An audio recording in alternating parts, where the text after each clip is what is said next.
Ta nisim me Rinasin, Klod. Çfarë ndodhi në Rinas? Rinasi ishte pra atentati që i mori jetën Gilmando Danit, njeriu që konsiderohet si krau i djathtë i Emiliano Shullazit dhe një agenti të agjencisë mbikëqyrjes policore, sigurisht është një ndër ngjarjet më të rënda kriminale. Kjo jo vetëm për shkak të personazhit të Gilmando Danit, i cili ishte i dënuar për gjobënjen kuadër të grupit të strukturuar kriminal, jo vetëm për faktin se ishte një person që do duhet ishte në syrin dhe në vëzhgimin e autoriteteve, jo vetëm për faktin se ishte në shoqërinë e një zyrtari të autoriteteve ligjzbatuese, por edhe për arsyeën e thjeshtë që ndodhi në një nga vendet që do duhet të ishte më i sigurt në vend. Dhe bëhet fjalë për aeroportin ndërkombëtar Nën Tereza. Sigurisht që aeroporti mendohet në gjithë botën ndër vendet më të sigurta për shkak të fluksit të lartë të udhëtarëve, për shkak edhe të gjithë atyre specifikave që ka një aeroport. Dhe fakti që u zgjodh pikërisht të goditej në atë vend, vetëm pak metra nga hyrja kryesore e aeroportit ndërkombëtar, në këndvështrimin tim, nuk ishte vetëm një ngjarje kriminale, por ishte një ngjarje kriminale që mbarte shumë mesazhe. Dhe u zgjodh pikërisht ai vend në një kohë që I përthellet mesazhet, Klod? Unë mendoj që grupimet kriminale që kanë kryer, sepse nuk mendoj që një sipërmarrje e tillë mund të vepronte vetëm një grup i vetëm, por mendoj kanë qenë në aleancë disa grupe kriminale, kanë vepruar aty sepse kanë dashur të përçojnë mesazh që ne godasim edhe aty ku mendohet që është gjëja më e sigurt apo vendi më i sigurt. Pse them që do duhet ishte i sigurt? Vetëm pak metra larg vendit ku ka ndodhur ngjarja është terminali VIP, aty ku hyn të gjithë njerëzit, domethënë më të rëndësishëm të vendit, politika, përfaqësi diplomatike, njerëz të biznesit e tjerë me radhë. Dhe ka thuajse pjesën më të madhe të kohës që qëndrojnë punonjës të Gardës së Republikës.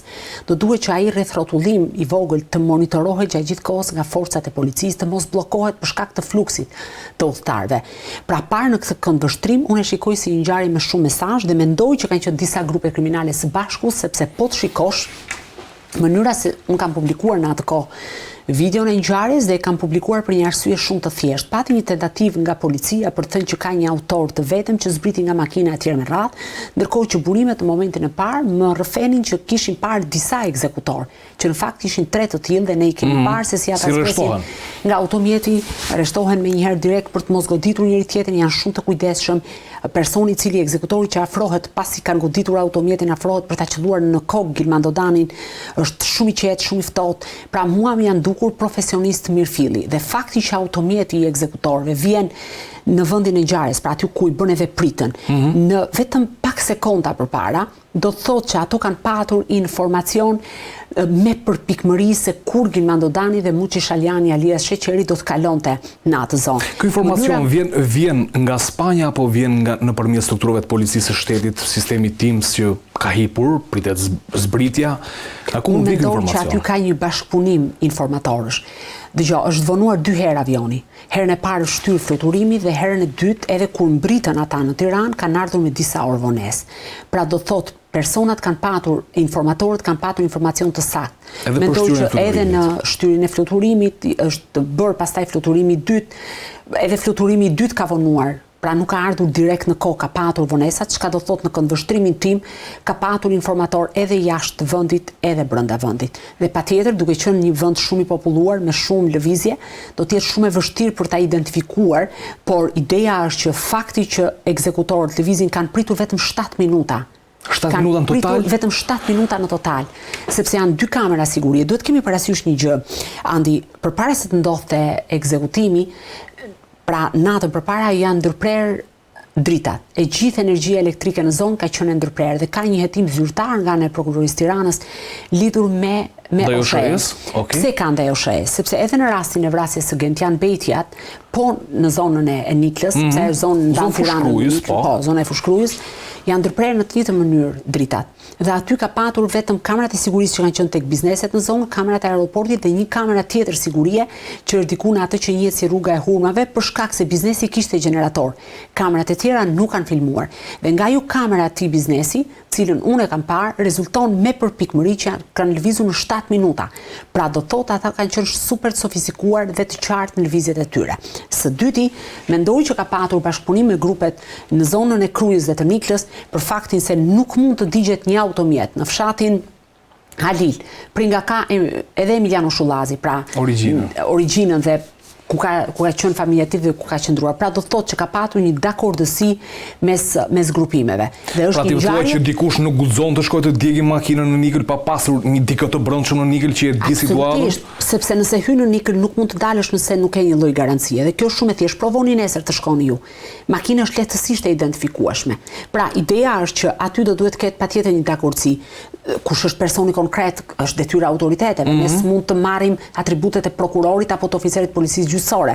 Por ne shikojmë ngjarjen, ne studiojmë atë dhe un kam vite që i studioj ngjarje të tilla, jo vetëm për shkak profesionit, por edhe për shkak sepse un nga natyra jam njëri detajeve. Dhe duke qenë njëri detajeve, un kam vjetra fashiku i voluminoz të lidhjeve të njerëzve të botës krimit, të ndryshimit të aleancave, pra të kalimit të një personazhi nga njëri grupim tek tjetri, apo ata të cilët her pas here edhe i kam ekspozuar në emisione apo ndalje publike, të cilët deri në një moment caktuar kanë qenë me njërin grupim dhe më pas paprit mas kanë kaluar në grupimin tjetër, ose ka patur periudha kur kanë patur një rol të dy fisht, pra në të dyja krahat. Dhe parë në këtë këndvështrim e shikoj që së pari e pamundur për të kryer nga një grupim i vetëm, së dyti unë mendoj që ka patur një super organizim, janë aludime jo po kaq milione, po jo aq milion. Është folur për 5 milion. Dikush mund ta ketë informacion ta di. Nëse doni ta kthejmë median thashë femnaj, hajde e bëjmë. Por unë besoj që duhet të mbetemi shumë besnik të faktit. Edhe unë mendoj modestisht që e njoh mirë këtë dosje. Edhe për shkak të burimeve, edhe për shkak të kohës. Ka pasur kontrolle që policia ka bërë tek të dyshuar, të cilët mendon se mund të jenë le të themi pjesë atij grupi, asaj toge pushkatimi, ekzekutimi. Po ka patur në zonën e Niklës janë kontrolluar disa banesa, përfshirë edhe banesa e Valterbamit.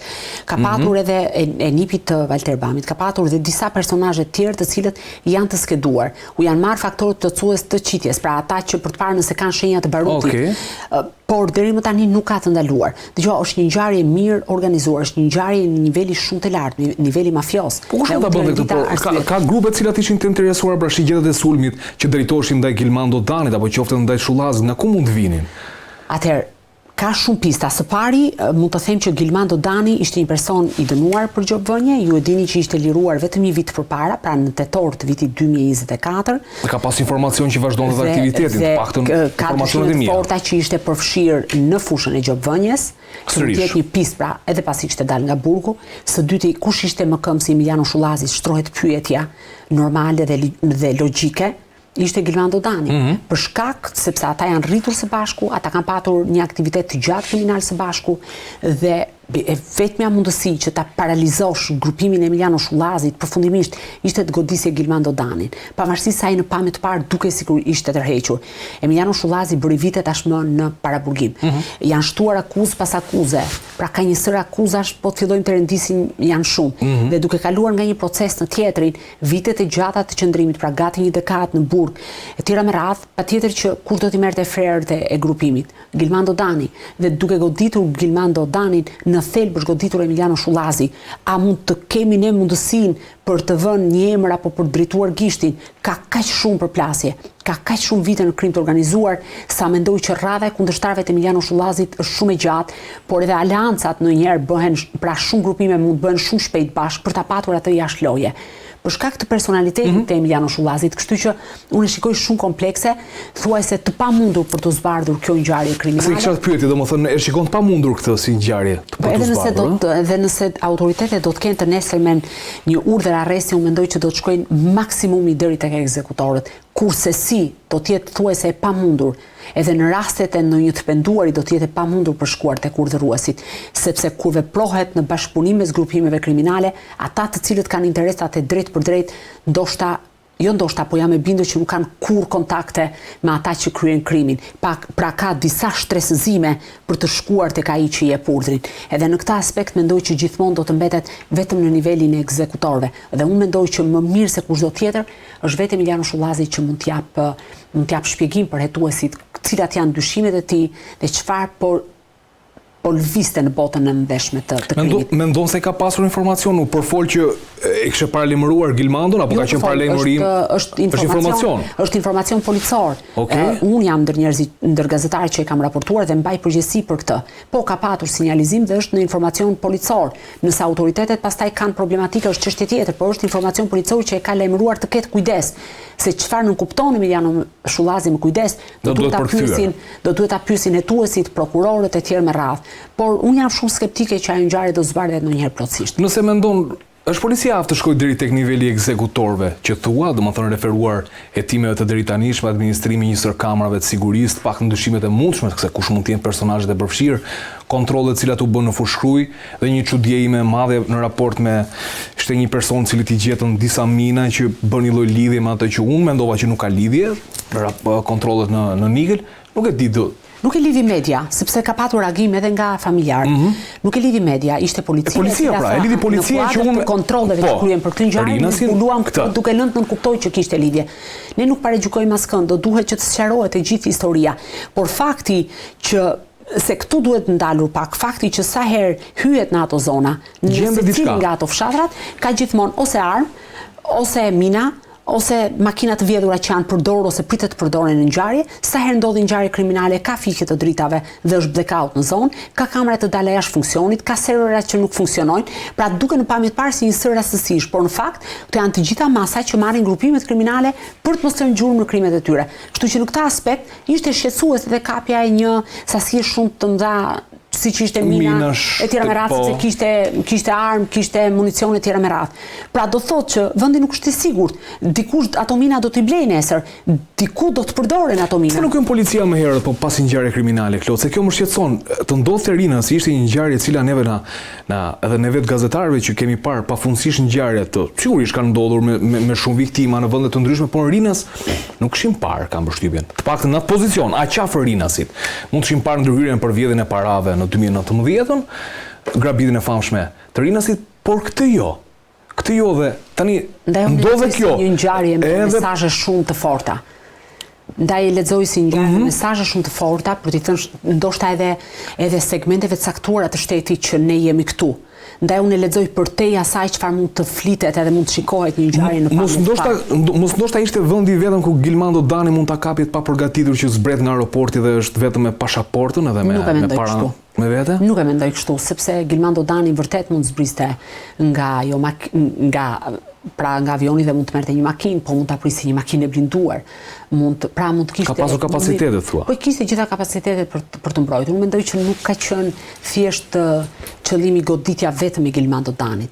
Mendoj që ka patur diçka përtej për të thënë shumë mesazhe, për të qenë të sigurt të autorët për t'u larguar. U dha mesazhi? Mendoj që po. Ata që kishin për ta marrë këtë mesazh. Ka një problem shumë të madh, se duhet të lexosh gjërat edhe ndoshta edhe kozgjatja në këtë profesion ka bërë ti shikosh përtej.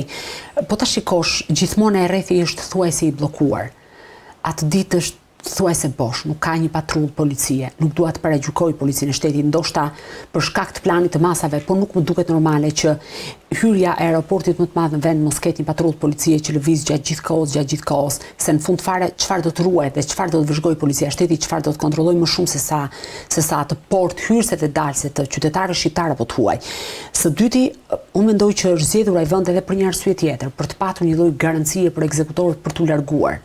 Dhe po ta shikosh, aty rruga ka qenë thuajse e lirë, ata të paktën njëri prej tyre mendoj që është njohës i Mirizonës, është futur në një rrugë që jo të gjithë e dinë. Unë kam bërë disa herë atë rrugë pas grabitjes në aeroport, pra brenda në aeroportin e Rinasit nga grupi i Admir Muratajt, i cili mbeti i vrarë në shkëmbimin e zjarrit me policinë e shtetit, dhe e kam bërë disa herë atë rrugë për të kuptuar në fakt se ku të nxirrte, sa e vështirë ishte, nëse ka dy makina paralel, a mund të kaloj, a mund të ikësh, do të thënë kam dashur të kuptoj një sër problematikash dhe me thënë të drejtën kam arritur të kuptoj që nëse kalon në atë rrugë do duhet të jesh njohës shumë mirë i asaj zone.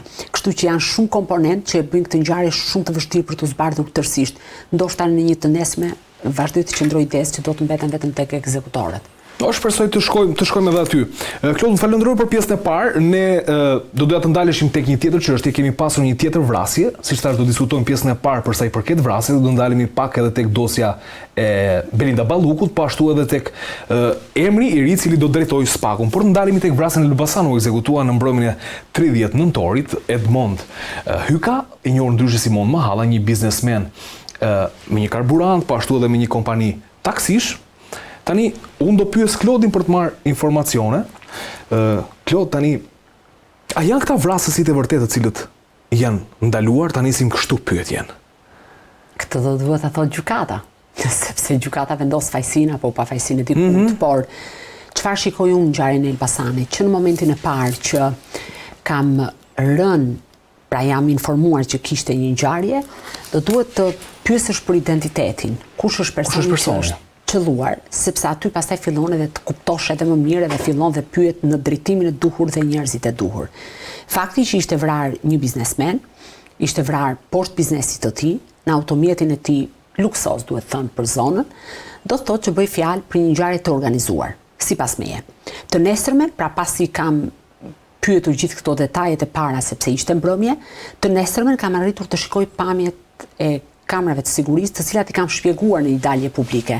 Dhe kam thënë që autori është i vetëm, zbret nga automjeti dhe rash në dijeni që ishte automjeti në pronësi të njërës prej kompanive që zotronte viktima Mondi Mhalla, dhe kam shpjeguar edhe momentin kur pra viktima tenton, momentin që është qelluar me sa duhet kam vetur makina, tenton të largohet në indjetro. Pra e kam shpjeguar gjithë të gjën dhe nuk e pash të arsyeshme momentet e para të publikoja një video sepse ishte shumë shpejt dhe doja të kuptoj edhe dinamika. Dëgjoj, në mesin atyre personave që janë ndaluar, kanë dyshime të forta që disa prej tyre janë të përfshirë në mënyrë indirekte, por policia dhe prokuroria nuk kanë vajtur ende te personi i cili ka tërhequr këmbën. E para. Dhe e dyta, çfarë mbetet e paqartë në atë histori është motivi. Nëse nuk zbardhet motivi asaj ngjarje, për fat të keq Elbasani mund të rikthehet sërish një sagë të gjatë për plasje të fortë mes grupimeve kriminale. Mondi Mhalla ishte një person i cili zotronte karburantin, zotronte edhe një pikë të El Taksi, pra për lëvizjen e automjeteve, pra për taksi në qytet. Kishte patur shitje blerje, ishte edhe në një hetim për çështjen e pasurisë, vllai vet ka qenë më herët i skeduar në kuadër të një grupimi kriminal drejtuar nga Ali Bejt, në përplasje me qopjat, ne kemi sqaruar disa herë, por nëse nuk sqarohet, nëse pra të sqarohet ka të bëjë me drogën, në përplasjen për çështjet e drogës, ka të bëjë me konkurrencën, ka të bëjë me konfliktet mos pagesat në biznes, ka të bëjë me një konflikt të qastit, pra do duhet të sqarohet. Dhe unë mendoj që do duhet të ketë, të thash, pavarësisht se çfarë po thonë autoritetet, e kam bindje nga gjitha informacionet dhe për aq kohë sa mendoj e njoh deri diku se si funksionon e gjithë historia kur futen grupime të tilla në lojë, nuk kanë vajtur tek ekzekutori. Pra deri tani kanë kapur vetëm ata që janë mbështetësit ose njerëzit të cilët sigurojnë kushte, le të themi, sigurojnë kushte për një vrasje. Që ndalua njëri nga personat nga Lesha, kam raportuar në momentet e para sepse ai kishte patur automjetin dhe e kishte përdorur dhe më pas e kishte lënë tek një person tjetër. Pra çfarë dua të them me këtë, që kanë marrë të gjithë pjesën rrethanore dhe pa shkuar, pa më konfirmuar policia dhe prokuroria motivin, unë nuk e konsideroj si një ngjarje të zbardhur, por e mendoj si një nxitim të policisë për shuar të gjithë bujën mediatike. Problemi tjetër i madh është që në atë ngjarje janë gjendur persona të paautorizuar. Për shembull, një nga asistentët e drejtorit të përgjithshëm policisë, Uljan Shpataraku, është parë gjatë gjithë kohës të jetë i pranishëm në drejtorinë e policisë. Çfarë do Uljan Shpataraku në policinë e Elbasanit, cili është atributi i tij ligjor? Nga Tirana në absolutisht është asistenti i drejtorit të përgjithshëm, nuk mundet kursesi, nuk ka asnjë mundësi reale të shkojë dhe nuk mundet ligjërisht të qëndrojë. Dhe AMP-ja ende nuk ka hapur një hetim për praninë e tij në një hetim i cili do duhet të drejtohet nga njerëzit të cilët janë të ngarkuar nga ligji. Pse duhet shkojë ai? Cili është interesi i tij? Çfarë po fshihet në këtë ngjarje? Pra të gjitha këto më bëjnë të dyshoj që janë shumë larg ekzekutorit, ose më saktë mund ta dinë, por arsyet se pse nuk e ndalojnë, këtë nuk di ta them, dhe pse nuk sqarohet motivi. Një ngjarje pa motiv është një ngjarje pa zbardhur. Ka dy momente. Është një informacion i cili qarkulloi që policia ka pasur dyshime për një person i cili është parë në Prenjas dhe mund të jetë autori i dyshuar, është mendohet që mund të jetë larguar drejt Maqedonisë së Veriut dhe më pas për të shkuar drejt Malizi. Ky është njëri informacion, i cili qarkullon dhe duhet të ndalemi për të diskutuar këtë, që nëse është ky rasti vazhdojmë të importojmë vrasës nga jashtë apo jo, ose ti rrëzon komplet të si tezë për shkak të informacioneve që ke, duke thënë se janë ende larg vrasit. Dhe çështja tjetër, nëse ky ngjarje ka ndodhur për çështjet pazareve të drogës, a ka grupe të reja të cilat po lindin në qytetin e Elbasanit, duke qenë se një pjesë të mirë s'ka si goditi, Suel Çelën, qopjat, qapjat. Po, ka pasur thuajse pjesa më e madhe. Ka pasur, të paktën emrat më të mëdhenj, le të themi u goditën nga. Atëherë, në lidhje me pyetjen tuaj të parë se çfarë pasaporte apo çfarë komësie ka autori dyshuar i ngjarjes, nuk jam në gjendje ta them gjë të tillë. Më duket shumë herët për të dalë konkluzione të tilla. Unë zotroj një emër ose më saktë disponoj një emër i cili është i dyshuar nga autoritetet, por është po ashtu ende herët për ta bërë publik. Por unë do avë dispozicion, ndoshta ju mund të kryeni verifikimet tuaja. Ndërkohë sa i përket faktit a rilinin grupe të reja, para disa vitesh unë kam bërë një bursë ekscelence me një redaktor të huaj britanik. Dhe tekse ne bisedonim së bashku edhe bashkë me ekipin që po punonim për temën që Klodiana më pyeti a mendoni që me goditjen e këtij grupimi kriminal çështjet janë zgjidhur? Dhe përgjigja ishte e rrufeshme jo, i thash, sepse një bie e mira ngrihen. Pra, nëse rrezohet një grupim, disa të tjerë që janë hije përpiqen të fitojnë territorë dhe lufta kundër trafikut të drogës, krimit organizuar apo aktiviteteve tjera të paligjshme është një luftë që nuk mbaron kurrë. Çështja është kur krimi kalon dhe merr terren dhe është mbi shtetin ose ka arritur të kap struktura të rëndësishme apo segmente të caktuara brenda institucioneve, kjo ndryshon gjën dhe kjo është e frikshme. Më lë të kaloj tek tema e tretë me këtë? Po. Sepse kalove fiks tek tema e tretë.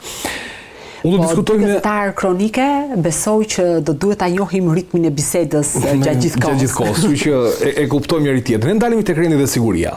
Klodi preku pak me të drejtë për sa i përket grupeve kriminale që te i kalojnë policinë, shkojnë në struktura të larta të shtetit dhe krijojnë probleme dhe unë dua ta diskutoj për të parë se ku ndodhet gjendja e sigurisë në Shqipëri, sa të sigurt jemi ne, roli i policisë, menaxhimi i drejtorit të përgjithshëm të policisë së shtetit për institucionin cilin ai tashmë e ka, le të themi, e drejton, e ka në varësi, dhe roli i Ministrisë së Brendshme, e cili duket se ka ngelur pak rol në hije. Tani nisma kjo e fundit, këto janë tre personazh cilët unë kam zgjedhur për të kuptuar gjendjen e sigurisë në vendin tonë. Ministrin e Këto janë përgjigjës kam përshtypje. Patjetër. Dëgjoj, nuk kam asgjë personale me asnjërin prej tyre. Kundrazi.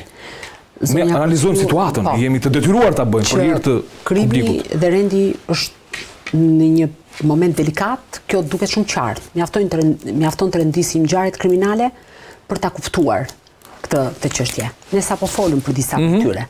Çfarë tregon kjo? Tregon pa aftësi të shtetit për t'i parandaluar ose në mos për t'i parandaluar për t'i zbardhur më pas. Dhe kjo çalon dhe ka not ngelse në klasë edhe Policia e Shtetit dhe Ministria e Brendshme. Paftësia vjen si pasojë e paftësisë reale të qenurit jo profesionist, apo është një vullnet politik i cili mungon? Është shumë komplekse. Ka të bëjë me struktura, segmente të caktuara të inkriminuara, ka të bëjë me mungesë besimi tek strukturat e policisë, ka të bëjë me mungesë vullneti politik, ka të bëjë me përplasje të forta dhe të një niveli shumë të lartë të krimit të organizuar. Pra nuk është një çështje kaq e thjeshtë, është shumë komplekse. Keni folur për klane brenda policisë së shtetit. Dhe vazhdoj të qëndroj des dhe kam unë prova me shumë vëmendje atë. Po mirë, kjo a përkthehet automatikisht në një lloj mungese cilësie për të qenë serioz si institucion për të tetuar dhe për të mbajtur sigurinë në nivele optimale? Ja, po ju bëj një kundërpyetje dhe ju kam pyetur edhe në misionin tim. A do duhet kishte përgjegjës në ngjarje e Rinasit? A do duhet të paktën moralisht të kishte një dorëheqje? Unë besoj po. Atëherë, kemi një dorëheqje? Ne nuk e kemi këtë. Atëherë, këtu qëndroj. Dëgjoj, një person, një zyrtar i lartë në punën e tij mund të jetë i shkëlqyer, por mund të ndodhë që edhe të gaboj ose të mos e menaxhoj si duhet situatën në një moment caktuar. Dhe ndoshta nuk ka përgjegjësi ligjore, por ama ka përgjegjësi morale. Dhe disa pozicione që janë shumë të rëndësishme, siç është ministri i Brendshëm, drejtori i përgjithshëm i policisë etj me radhë, në momentin që nuk ja del dot. Jo, ndoshta mund të jetë njeriu më i mirë, nuk ka të dytë si ai apo si ajo, por nuk ja del dot. Është më mirë të tërhiqet. Të vi dikush tjetër që mund ta bëjë atë detyrë. Pra ka gjithmonë, por këtu nuk ka më dorëheqje. E para, e dyta, ke parë ndonjë analizë të thelluar pas këtyre ngjarjeve që kanë ndodhur?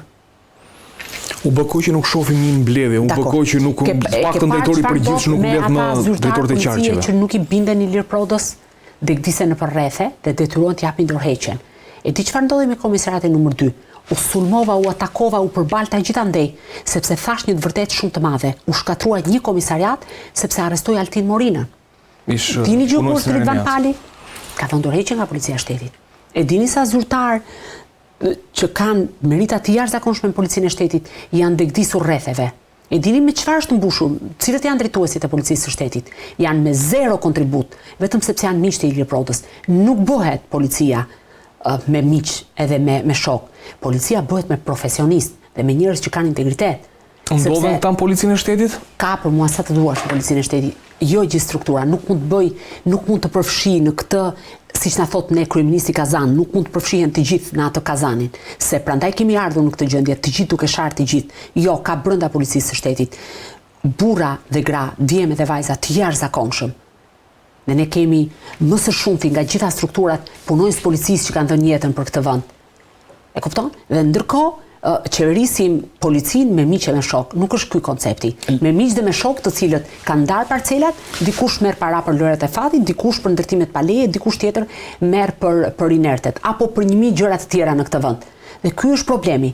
Ndërkohë ministrja në Elbasan kishte ndodhur ngjarje dhe ministrja dilte më bënte propagandë se ishin disa ndërtime pa leje që po inspektoheshin. Po sepse këtë pozicion i ka dhënë kryeministri. Unë jam kur reprezenton shtatorë. Nuk i jep kryeministri atributet e një ministri, i jep kushtetuta dhe ligji. Dhe patjetër që unë jam kundër një ministri që fut hundët në punët e policisë së shtetit, por jam pro një ministri që harton politika dhe i jep autoritet policisë. Se në fund fare ministri është për politika, është njëri politik dhe që harton dhe jep vullnet, vizione të tjera. Njëri politika, jo çon përpara dhe policinë. Ndodhi ngjarja e Rinasit, një orë përpara ministrja thoshte këtu është fush me lule. Vriten brenda familjes, ne nuk do ruajmë policë patjetër. Ngjarjet brenda familjes janë problematike. Janë tjetër natyrë, janë tjetër natyrë dhe nuk mund të parandalohen. Ndodhi ngjarja në Elbasan dhe flitet për ndërtimet pa leje, po ju bëj unë një pyetje. U ndërtuan brenda natës ato ndërtimet? Ato pallatet, vilat, u ndërtuan brenda natës? Janë ndërtuar në hundën e policisë së shtetit, të IKMT-s, një sër institucionesh.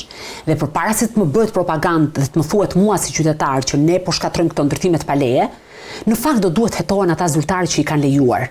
Dakord? Pra ti marrim gjërat me radhë, sepse njerëzit janë mbushur aq shumë me informacion dhe besojnë që e tha ministre që janë pa leje, po pastaj flitet për adresat. Patjetër që janë problematik, po ka çështje më të rëndësishme policia e shtetit se sa adresat e se sa zjarr fiksi. Mund t'i bëjnë të dyja paralel, Klod. Ajo nuk është t'i bëjnë të dyja, të treja dhe të dyja që tha kryeministri.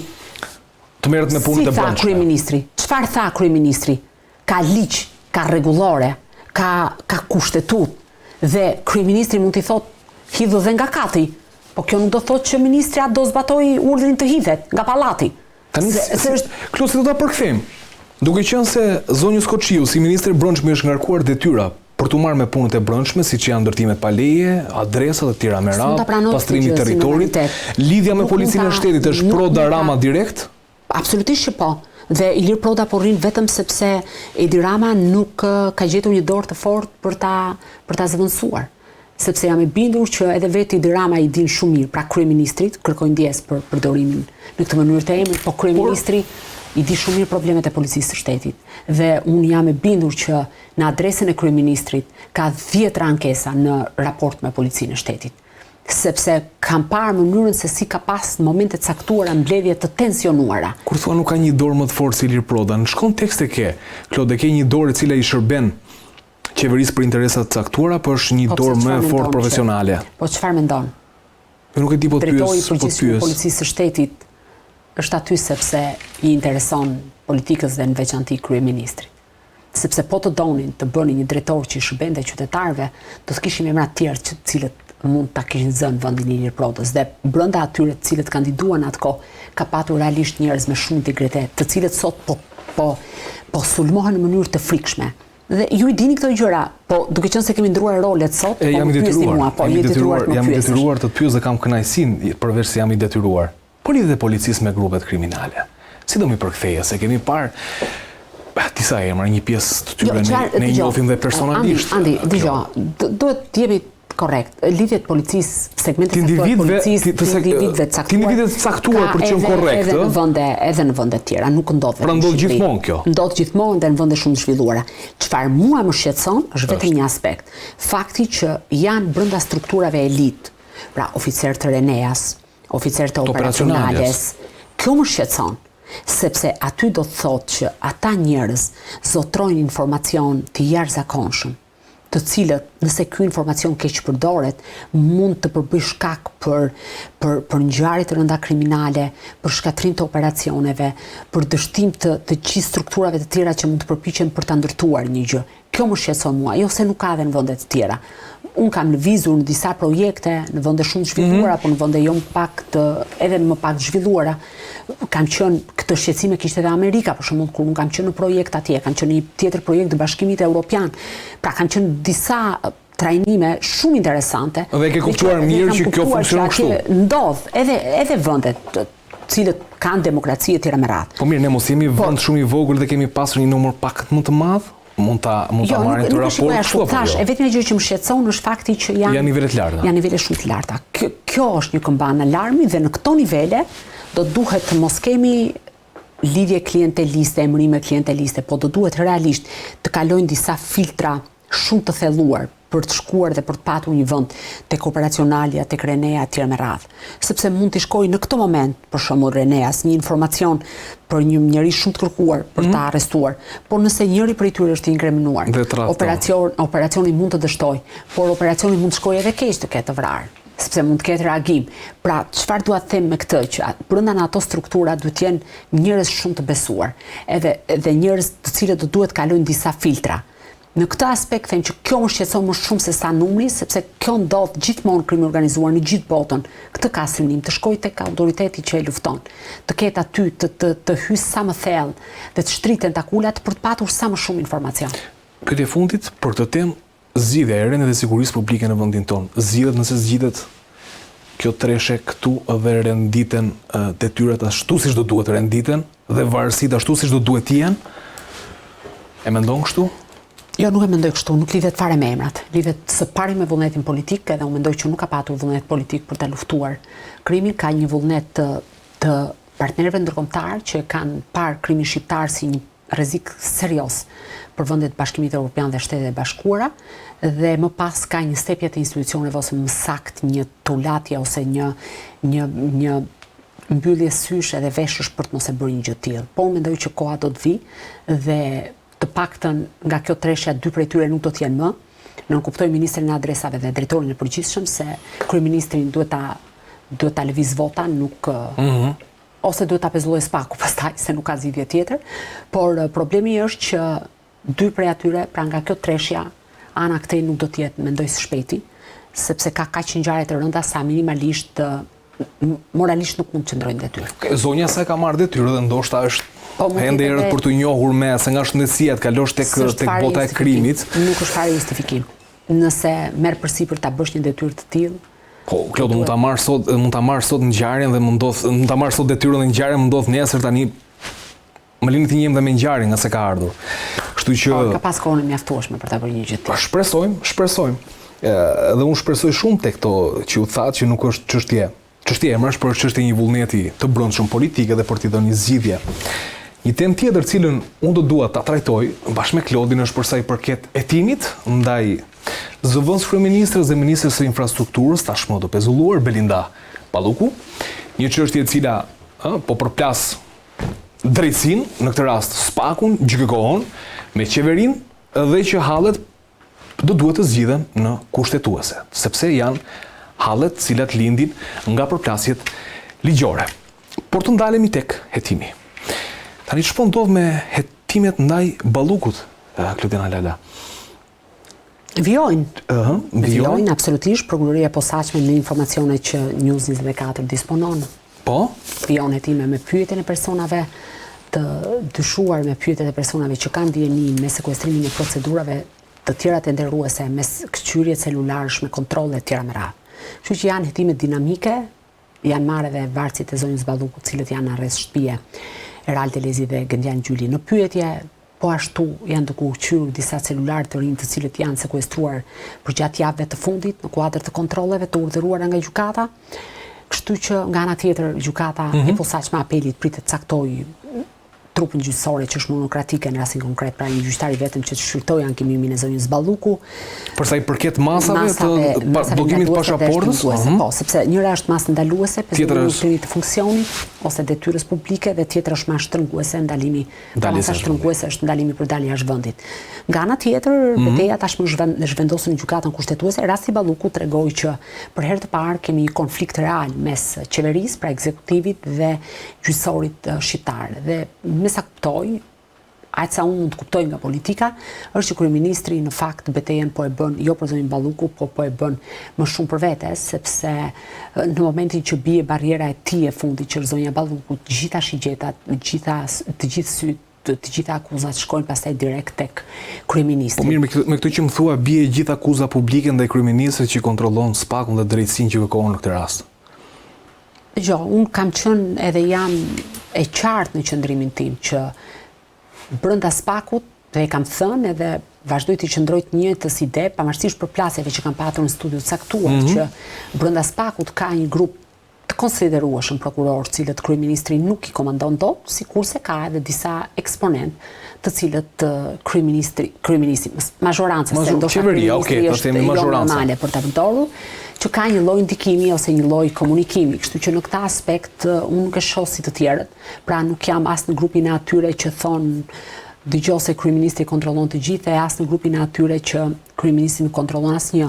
SPAK është një strukturë që ka bërë disa gjëra të mira, ka shumë punë për të bërë, ka absolutisht shumë punë. Do të pyes në çështjen e fundit, që ta po mbyllim emisionin, për qendruar të Balluku. Dhe gjykata kushtetuese, gjykata kushtetuese duhet ta shqyrtonte çështjen në datën 4, e shtyr për në datën 12 dhjetor, do të jetë mendoj një ditë që të gjithë do t'i kenë sy te gjykata kushtetuese për të parë se çfarë do të vendosë mbledhja e gjyqtarëve. Do të jetë një ditë mendoj interesante si në rrafshin gjyqësor ashtu edhe në rrafshin politik, sepse së pari do të vihet në lojë gjithë integriteti i gjykatës kushtetuese, po së dyti do të kuptohet edhe se sa qeveria ka ndikim, edhe se sa qeveria arrin të ushtrojë presion apo të ketë në kontroll antarët e gjykatës kushtetuese. Rasti Velie tregoi që kushtetuesja të paktën u duk një lloj pavarësie. Komplet tjetër, jo. Tani ka ngjashmëri se këtë do të bëj, ka ngjashmëri Velie me Balluku në këtë histori në raport me Ramën, kryeministrin. Erion Velie do duhet hetohet për shumë gjëra të tjera përveç sa atyre që ka hetuar SPAK-u. Do duhet hetohet për inceneratorët, për ndërtimet skandaloze në Tiranë, për lejet të ndërtimit, lidhjet klienteliste. Unë mund të jem ndoshta ndër njerëzit që kanë dalë më shumë dalje publike, që kanë folur për dosjen Veliaj, për dosjen Meta, për dosjen Berisha, e tashmë për dosjen Balluku. Problemi është që shkarkimi nuk ishte konform procedurave dhe unë nuk mund të pranoj si normalitet, përsa ko jam qytetare këtij vendi dhe rris fëmijët në këtë vend, të pranoj që mund të bëj shkarkimi në atë mënyrë që u bë zotit Velie. Pavarësisht faktit që thash unë kam mbajtur dhe kostot e mia në raport me çështjen Veliaj për shkak sulmi që u bë, sidomos portale që hidhin balë, sepse ka pasur fillimisht, po mbani mend, një grup gazetarësh, njerëzit e drejtësisë që për këtë çështje fatkeqësisht janë sulmuar në mënyrë shumë të frikshme dhe pa të drejtë, sepse edhe një pjesë tjetër janë sulmuar. Po. Shumë gazetarë. Kështu që në këtë aspekt, por nuk mund të jem e padrejtë dhe të them që ishte normale. Ligji është ligj. Ligji është ligj dhe unë jam njëri që e respektoj fort ligjin, e respektoj realisht. Dhe në këtë aspekt çfarë dua të them që po të shkojmë, pra të kthehemi te zonja Balluku, nuk ka ngjashmëri dy rastet.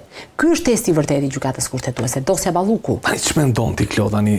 E parë nga tamam si kolegu Ylli Rakipi. Ç'mendon ti Klod fiks? Ç'mendon për këtë çështje dhe kjo është pyetje reale. Ç'mendon ti për këtë tani?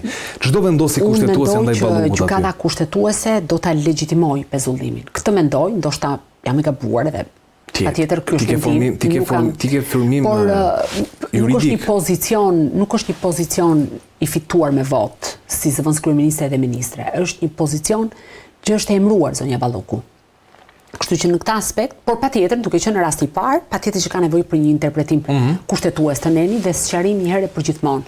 Por nga ana tjetër duhet parë edhe në dritën e shumë zhvillimeve të reja që po ndodhin në gjithë klasën politike shqiptare, kështu që po, ky është testi i vërtet për gjykatën kushtetuese. Mendoni se deri në përfundim të dhjetorit do të kemi shtrëngim ose një mas më të ashpër sigurimin ndaj zonjës Balluku? Askush nuk e thot me siguri, atë e di vetëm prokurori që ka dosje në duar, nëse ka siguruar gjatë kësaj kohe prova të tjera që mund ta rëndojnë pozitën e saj. Në rast se rëndohet edhe mund ta kërkojë. Patjetër, por duhet shkojë në kuvend për autorizim për imunitetin. Pse nuk kanë shkuar deri tani në kuvend, përse nuk është bërë për të marrë pakën për telefonin? Prokurori e ka parë të arsyeshme në veprimet që ka bërë, me sa kuptoj unë, pavarësisht se që të kejet me këtë mas, pra do thot mos e lejoj të ushtroj detyrën, të qëndroj larg procedurave tenderuese dhe ndërkohë mos i lejoj të dalë jashtë vendit nga frika e një arratisje të mundshme. Por zonja Balluku, në mos gabojmë, ka disa kritere specifike, ka një fëmijë të mitur, është po ashtu me status të divorcuar dhe ndoshta në këndvështrimin tim këto janë arsyet pse nuk është shkuar, por nëse gjenden pastaj prova të tjera që do ta rëndojnë pozitën, mund të ketë në të ardhmen diçka, një shtrëngim, po këtë nuk kam në gjendje unë ta them. Dhe nuk marr përsipër ta them. Kur kryeministri tha në daljen publike pas arrestimit të Veliajt që mos guxoj dikush të vijë ke telefoni im, a mos ndoshta e kanë lexuar të tillë prokurorët e SPAK të mesazh që nuk shkojnë as tek celulari Ballukut? I e kanë ndjerë këtë presion? Unë mendoj që do të ishte më lehtë për shkuar tek celulari se sa tek pezullimi dhe ngritja akuzës, siç është ajo për tenderin për tunelin e Llogaras, sepse bëhet fjalë për prekjen e sistemit dhe për atë sistemin kriminal që është ngritur me tenderat, kështu që mendoj që është lëvizje më e fortë në këtë drejtim se sa në këtë drejtimin që ju e shihni. Po kjo është çështje këndvështrimi. Kjo është çështje këndvështrimi për sa i përket kërkesës bërë, sepse pasaj votat në kuvend janë një tjetër histori, se janë 83 mandate të Ramës. Patjetër, ndaj po them që kjo është çështje këndvështrimi. Po unë shikoj fakti që shprekur për herë të parë sistemi, pra shprekur një procedurë tenderuese që përfshin kompani të huaja, përfshin dakurësit kryeministrit, një vepër e cila u trëmbetua, por nga ana tjetër rezulton që mund të jetë edhe rrezikshme për jetën e qytetarëve. Pra janë kaq shumë komponent sa e bëjnë më të rëndësishme këtë lëvizjen se sa atë që ju në fakt shikoni. Po varet të thash gjithsecili e shikon në optikën e vet. Ne shikojmë shumë dhe unë përpiqem të ngacmoj ndonjëherë aty ku mendoj unë. Një çështje tjetër, domethënë për të ndalur dhe këtu për ta përmbyllur ndoshta Klod. Cilat janë ato le të themi hetimet hapura ndaj Ballukut, cilat rrezikojnë? Kemi Llogaran, domethënë cilat janë këto le të themi tenderat të dyshuara korruptive që e vënë në pikpyetje Ballukun. Tani një për tunelin e Llogaras, për tenderin është e pandehur, për lotin 4 është në hetim, ndërkohë sa ju përket procedurave të tjera nuk besoj që mund ta thot dikush me siguri, sepse bëhet fjalë për një numër shumë të madh. Janë shumë? Një numër shumë i madh procedura që janë sekuestruar dhe që janë duke u parë nga ana e prokurorëve për t'u lidhur nëse ka prova të tjera që mund dalin nga celularët, nga dëshmitë të tjera me radhë. Pra është një çështje shumë komplekse që askush nuk mund të thot me siguri. Pra mund të nisen të hetojë një tender, mund të rezultojë pa probleme, po ndërkohë mund zbulojë një tender tjetër që mund të jetë i paracaktuar apo të tjera me radhë. Kështu që një histori shumë e madhe po thua. Po, është shumë voluminoze. Është dosja më voluminoze që ka parë në SPAK? Jo, nuk mund ta them këtë gjë, jo.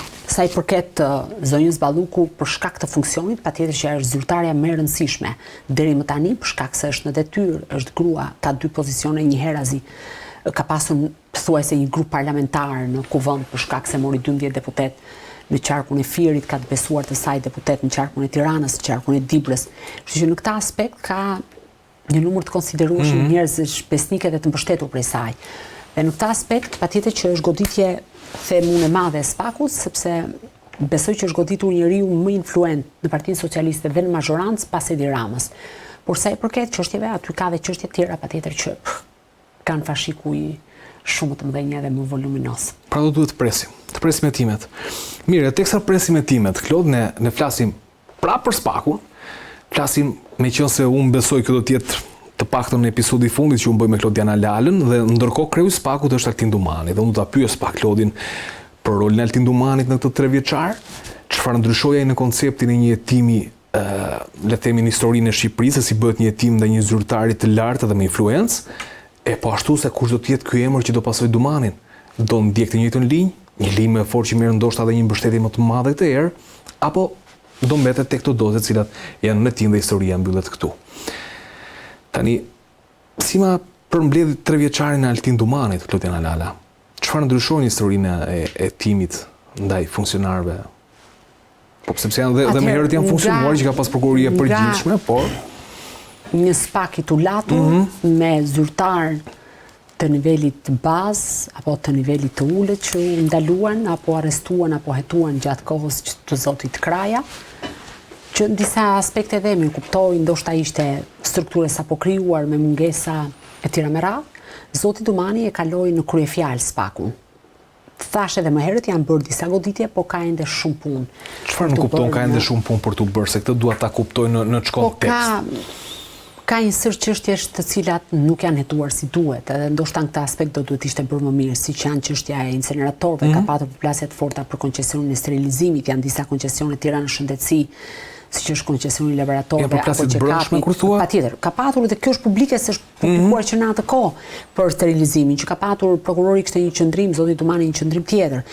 Ka koncesione tjera në shëndetësi miliona euro, ka domethënë një sër problematikash që do duhet shikohen edhe ndoshta ka ardhur koha që vetë prokuroria të bëjë një lloj analize se përse disa çështje të rëndësishme nuk u shkuat deri tek thelbi ose deri tek kreu i gjës. E ke një mendim ti Klot përse nuk shkoi deri aty? Sepse kam përshtypjen që disa hetime nisën shumë keq në fillim, kur struktura nuk di ndoshta ishte në ndikim, kur struktura ishte e pa qartë për mënyrën se si duhet operonte në këtë vazhdën e re të zhvillimeve apo të mënyrës se si do duhet të qaseshin ndaj dosjeve të korrupsionit. Shqipëria ka një historik të mirë sa i përket krimeve të rënda të paktën në goditjen e krimit organizuar, megjithatë problematika që ka patur edhe ajo prokurori ka patur rekorde të mira, por ishte jo e qartë ose nuk ishte një traset konsoliduar për hetimin e korrupsionit. Dhe për hetimin dhe për të përballuar presionin ndoshta më mbrapa. Patjetër, edhe kjo që do vinte më pas dhe që në fakt tregua që erdhi. Kështu që në këtë aspekt u desh disa kohë që të krijohej një hulli, themi ne, ose një trase ku ata të ndiqin edhe tecin. Edhe gjatë kësaj kohe janë bërë ndoshta edhe gabime, janë veçuar çështje, kanë pasur vonesa në hetim. Do të thonë, në këtë aspekt do duhet të bëjnë spari një analizë të brendshme, ku çalua me disa çështje kryesore, për shembull më e madhe inceneratorët. Ka shumë çështje të tjera të cilat kanë një interes shumë të lartë publik, dosja me Gënigal, do duhet të ketë një përgjigje, çfarë po ndodh me të. Për zonjën Gjoka do duhet të ketë po ashtu një përgjigje. Ka akuza në raport me të, do duhet të ketë një përgjigje shtërruese të hetimit. Do duhet të ketë një përgjigje shtërruese edhe për çështje të tjera mjaft të rëndësishme. Kështu që në këtë aspekt, po Zoti Dumani bëri mendoj disa gjëra të rëndësishme në drejtimin Republikës posaçme, por asnjëherë nuk është mjaftueshëm për atë që kanë pritshmëri shqiptare. Po e lë kështu, ta themi ndoshta në mënyrë popullore, po e lë llokum, SPAK-un, pasardhësit apo pasardhëses? Po lë një SPAK të mirë që nga ky moment SPAK-u çohet në një tjetër nivel duke qenë se këtë trase e shtroi Dumani. Po ka gjitha premisat për ta bërë një gjë të tillë. Mendoj që ka një terren të shtruar edhe mund të ecin me hapa të sigurt tashmë, kur edhe kanë mësuar nga ndoshta gabimet që janë bërë në 2 mandatet e para. Kështu që kushdo që të vitë të nesërmen, mendoj që do të ketë një start të mirë në kuptimin nuk do të ketë ato pengesa që kanë dalë gjatë gjithë kësaj kohe. Këtu mungon kam përshtypjen në prokurori Elvin Gogaj, të cilit këto janë kandidatët e datës një. Jo, Zoti Dumani nuk është kandidat, po janë ka 3 emrat edhe Po, kemi Adnan Xholin, kemi Klodian Brown, Doloreza Musabelliu dhe Elvin Gogaj dhe kreu i SPAK, cilin e kemi vendosur aty. Shikoni emër të mundshëm.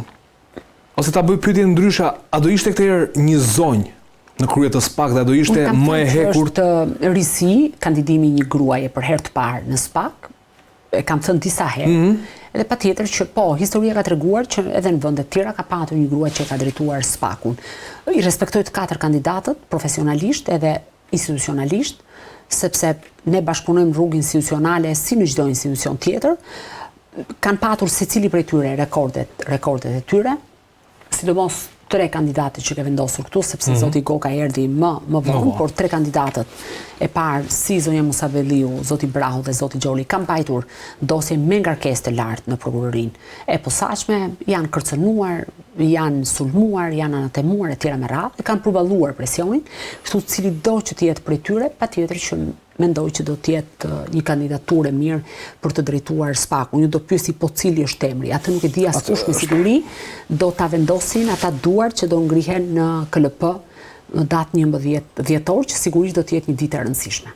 Në kuptimin jo e rëndësishme, se ndonjëherë kur e thua e rëndësishme marrin konotacion negativ, po do të jetë një ditë e rëndësishme për të kuptuar cili do të jetë drejtimi i SPAK-ut, do kemi një grua... Sepse ata vetë do raportojnë aty për mënyrën se si do të drejtojnë, kështu që kjo është e rëndësishme për ta kuptuar. Do kuptosh profilin e kandidatit, mënyrën se si ato do të përgjigjen, pesha e çështjeve që ato do të raportojnë që kanë hetuar gjatë kohës që kanë drejtuar. Pra kanë qenë pjesë e prokurorisë posaçme, pozicionet drejtuese që kanë mbajtur ndër vite. Zoti Gjoli dhe Zoti Braho janë të dy drejtues seksionesh aktualisht në prokurorinë. Krimi organizuar dhe korrupsioni. Kështu që zonja Musebelliu nga ana tjetër ka patur një sër çështjesh të rëndësishme, të cilat i ka hetuar gjatë kësaj kohe. Do duhet ta vendos vota pastaj në fund fare. Kur flasim për tek vota, se e di që po të markohesh mbrëmje edhe është e vështirë edhe roli që ke, edhe roli familjar, e do ta mirë kuptojmë. Shikon shëban të pranishme atë ditët e këllëptoja. Edhe nëse nuk do të jetë fizikisht e pranishme, unë mendoj që procesi po monitorohet prej tyre, edhe mendoj që Shtetet e Bashkuara e kanë parë gjithmonë dhe mendoj që e shohin SPAK-un si aleat në luftën kundër krimit organizuar kryesisht dhe trafikantëve të drogës, sepse e kanë shpallur edhe si një rrezik kombëtar për vendin e tyre, kështu që në këtë aspekt mendoj po, edhe nëse nuk do të jenë aty që ne t'i shohim, t'i filmojmë ndoshta, unë mendoj që në distancë janë duke monitoruar çdo detaj të atij procesi. Kanë ata një të preferuar, Domani ka qenë një preferuar i tyre. Nuk di ta them. Nuk di ta them. Nuk di ta themi këtë. Mark Fleming la një porosi përpara se të ikte në takimin që bëri në SPAK, ka informacion? Ka shumë informacion të sunguar në lidhje me zotin Fleming. Ai ka takuar vetëm 2 persona në prokurorinë e posaçme, ka patur një takim me zotin Tumani dhe ka patur një takim të shkurtër me zotin Braho dhe një përshëndetje me një nga prokurorët e zakonshëm aty. Kështu që të gjitha diskutimet që janë thënë për emrat caktuar të prokurorëve, mendoj që kanë qenë haptazi spekulime të pastra mediatike. Do presim datën.